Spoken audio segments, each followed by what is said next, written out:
Satyabhama Institute of Science and Technology, Chennai. Satyabhama Institute of Science and Technology, Chennai. Salem மாவட்டம் சீலநாயக்கன்பட்டியில் உள்ள குறிஞ்சி நகர் பகுதியில் பெய்த கனமழை காரணமாக குடியிருப்புகளில் மழைநீரோடு கழிவுநீரும் புகுந்ததால் அப்பகுதி மக்கள் வீட்டை விட்டு வெளியேறி உள்ளனர். தொடர்ந்து சாலைகளில் மழைநீர் சூழ்ந்ததால் அந்த பகுதியில் கடும் போக்குவரத்து பாதிப்பு ஏற்பட்டுள்ளது.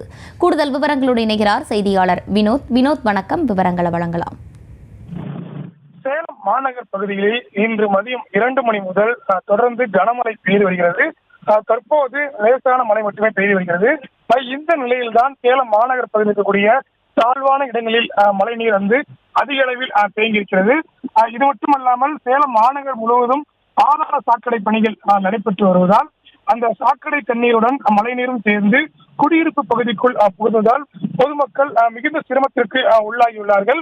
குறிப்பாக சேலம் சீலநாயக்கன்பட்டி பகுதியில் உள்ள குறிஞ்சி நகர் மற்றும் அதன் சுற்றுவட்டார பகுதிகளில் இருக்கக்கூடிய சாக்கடை கால்வாயில் அதிக அளவில் மழைநீர் பெருக்கெடுத்து ஓடியதால் மழைநீரும் சாக்கடை நீரும் ஒன்றாக சேர்ந்து குடியிருப்பு பகுதிக்குள் புகுந்திருக்கிறது.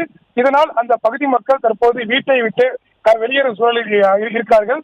இது ஒரு பகுதி இருந்தாலும் கூட சீலநாயக்கன்பட்டி இருக்கக்கூடிய பகுதியானது சேலம், சென்னை, அதே போல் சேலம், நாமக்கல் ஆகிய தேசிய நெடுஞ்சாலை இணைக்கக்கூடிய பகுதியாகும். இந்த தேசிய நெடுஞ்சாலையில் அதிகப்படியான மழைநீர் தேங்கியுள்ளதால் அந்த பகுதியில் போக்குவரத்து பாதிப்பு தற்போது ஏற்பட்டிருக்கிறது. தொடர்ந்து போக்குவரத்தை சீர் செய்யும் பணியிலும் போக்குவரத்து போலீசார் ஈடுபட்டிருக்கிறார்கள். Satyabhama Institute of Science and Technology, Chennai. Satyabhama Institute of Science and Technology, Chennai. செய்திகளை உடனுக்குடனும் துல்லியமாகவும் தெரிந்து கொள்ள சப்ஸ்கிரைப் பண்ணுங்க.